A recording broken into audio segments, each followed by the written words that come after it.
कल 26 जनवरी गई गणतंत्र दिवस की सबको शुभकामनाएं देता हूं कि हमारे देश को आज़ाद हुए तकरीबन 77 साल हो गए और कल गणतंत्र दिवस था। 75वां गणतंत्र दिवस था, कल 76वां। उसकी आप सबको हार्दिक शुभकामनाएं। और आज फॉरेस्ट और वाइल्ड लाइफ के सभी अधिकारियों का, कर्मचारियों का शुक्रिया अदा करता हूं कि इन्होंने आज यहाँ रोहतक में ये प्रोग्राम रखा और शेरों का नामकरण के अवसर पर मुझे यहाँ आमंत्रित किया। रोहतक वासियों का भी शुक्रिया अदा करता हूँ कि इनके सहयोग से ये जू चल रहा है। और आज नामकरण संस्करण 4 मेल हैं और 3 फीमेल हैं। 3 मेल और 4 फीमेल हैं। तो नाम तो मेल का एक तो भाई मैं अपनी तरफ से चैतन्य रखता हूँ और एक वीरू, और फीमेल का नाम एक का दिया और एक का नव्या। 2 नाम और बताओ साहब। सर मेल का रखो संजू जी। संजू, एक का है जी एक संजू, एक ना चंचल बहुत है सबसे ज्यादा, उसका चंचल। फीमेल का चंचल जी। ठीक है जी। और एक मेल रह गया, एक फीमेल रह गई सर। फीमेल रहेगी एक अनु फीमेल। अनु रख दिया। ठीक है, ये नाम हो गए। परमात्मा से प्रार्थना करता हूँ कि इनकी लंबी उम्र हो, स्वस्थ रहें और ये लोगों के आकर्षण का केंद्र बने और अपनी फैमिली को बढ़ाएं और पर्यटन को बढ़ावा देने के लिए। अच्छा, जंगल सफारी है तो अरावली क्षेत्र में, उसको स्थापित करने का क्या प्रोजेक्ट है? जंगल सफारी का नोटिफिकेशन हुआ है टूरिज्म डिपार्टमेंट से, फॉरेस्ट डिपार्टमेंट और वाइल्ड लाइफ को। अभी पिछले हफ्ते 8-7 दिन हुए हैं उसको। पिछले टर्म में मनोहर लाल जी इसको टूरिज्म में ट्रांसफर कर गए थे इसको, क्योंकि हमारे एक एमडीसी ना थे, वो फॉरेस्ट के आईएएस अफसर थे, आईएफएस, तो वो प्रिंसिपल सेक्रेटरी लगा दिया और उनको दे दिया। लेकिन सुप्रीम कोर्ट की गाइडलाइन के अनुसार कोई भी जू या कोई भी सफारी बिना सुप्रीम कोर्ट की इजाजत के नहीं बना सकते और उसमें अप्लाई ही सिर्फ फॉरेस्ट या वाइल्ड लाइफ कर सकता है। इसलिए वो फाइल ट्रांसफर हुई है। मुझे उम्मीद है कि उसकी जल्दी डीपीआर हो जाएगी, हम सुप्रीम कोर्ट से उसकी मंजूरी ले लेंगे और बहुत जल्दी का मतलब 6 महीने के आसपास माननीय प्रधानमंत्री जी से उसका इनॉग्रेशन करवाएंगे, ऐसी मेरे को उम्मीद है। क्योंकि जब ये शुरू में पिछली बार हमने प्रोजेक्ट शुरू किया तो माननीय प्रधानमंत्री जी का ड्रीम प्रोजेक्ट था कि हरियाणा नहीं, एनसीआर में एक सफारी बढ़नी चाहिए।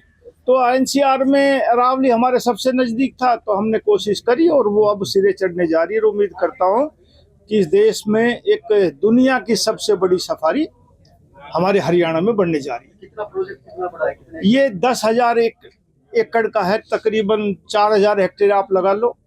और आज के दिन जैसा हम सुनते हैं कि दुनिया में सबसे बड़ी सफारी 1,000 हेक्टेयर में 2,500 एकड़ में शारजाह में है, जिसका पिछले 1-1.5 महीना पहले मैं देख के भी आया हूँ। अच्छी सफारी है वो।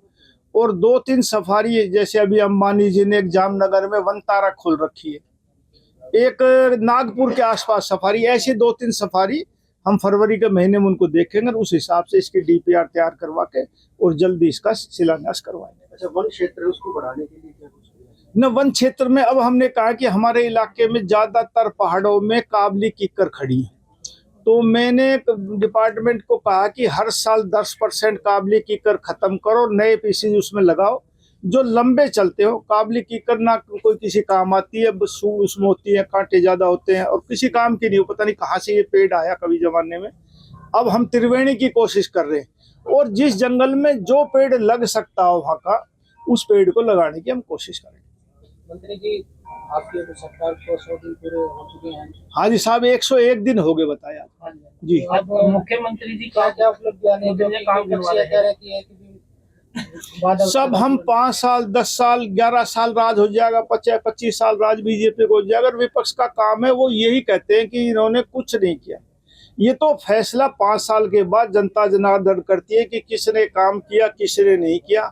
हमारी पूर्ण बहुमत से सरकार बनी, जनमत से बड़ा कोई दुनिया में नतीजा नहीं है। जब हरियाणा की जनता ने मैंडेट दिया बीजेपी को, तो इसका मतलब हमारा काम अच्छा है।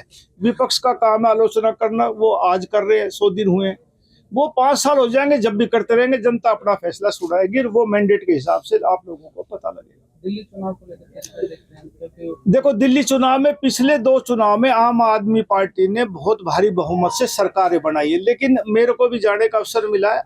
अब के ऐसा लगता है कि भारतीय जनता पार्टी की सरकार बनाने का लोगों का मन है। ये तो चुनाव नतीजा ही बताएगा, मैं कोई भविष्यवक्ता तो हूं नहीं, लेकिन हालात ऐसे हैं कि अब के भारतीय जनता पार्टी की सरकार दिल्ली में बनने जा रही है। ऐसे पोस्टर हैं सर दिल्ली में कि जो अमित शाह, नरेंद्र मोदी और राहुल गांधी के बेईमान के पोस्टर इस तरह लगाए गए। आप पार्टी ने लगाए हैं और आप पार्टी इंडिया गठबंधन का हिस्सा रही है। मुझे नहीं ध्यान, ना मेरी नॉलेज में, आपने पहला सवाल किया, मुझे इस बारे में नहीं ज्ञात। तो जो आने वाले समय में अभी बजट आने वाला है, उसको लेकर सरकार प्री बजट कई जगह मीटिंग कर रही है। अभी मैं भी आज इंडस्ट्रियलिस्टों से बहादुरगढ़ में मिल रहा हूं और 30 तारीख को मेरा और मुख्यमंत्री जी का 11 बजे प्रोग्राम पानीपत में, 3 बजे फरीदाबाद में, गुड़गांव इंडस्ट्रियलिस्टों से पिछले 10 दिन पहले मीटिंग कर चुके। सब वर्गों से, सब तबकों से मुख्यमंत्री जी बात कर रहे हैं और जो फिर उसका निचोड़ निकलेगा, जितना बजट होगा उस हिसाब से सबको एलोकेशन करने की कोशिश करेंगे। और मैं ये मानता हूं कि हरियाणा में अच्छा बजट आएगा, आम लोगों की सुविधा का बजट होगा। कहते हैं कि जो 10 साल में कोई निवेश नहीं हुआ, फैक्ट्री के नाम पर 0, सब एक भी नहीं होगा पैसा, लेकिन हरियाणा की जनता ने भाजपा की सरकार तीसरी बार बनाई है। भूपेंद्र हुड्डा जी भी यहीं 10 साल रहे, उनको हटा दिया, हमें सिर बढ़ दिया, तो इसलिए जनता हमसे खुश है। हम जो कुछ काम करेंगे वो जनता के हित के करेंगे, एक इलाके का एक उसका भला नहीं करेंगे। हर दिन हमारा पड़ जाता है, एक पैमाना है कि लोग किससे खुश हैं।